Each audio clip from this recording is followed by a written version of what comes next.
Hi, this is Karen with WTI, and this is a beautiful pink Apple 13 128 gigabytes. I really like the interface and how fast it is to move around with applications, and also how thin it is. It's not bulky, it doesn't feel like a brick.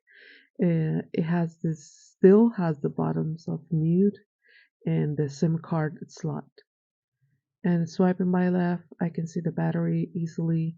I can edit all the switches to whatever I need, my convenience.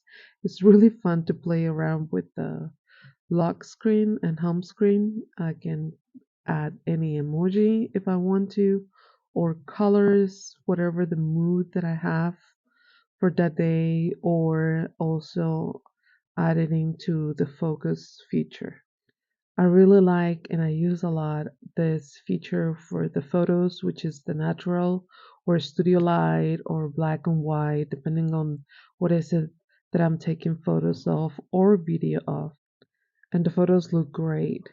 I really like this phone because of the camera and also for taking actually calls.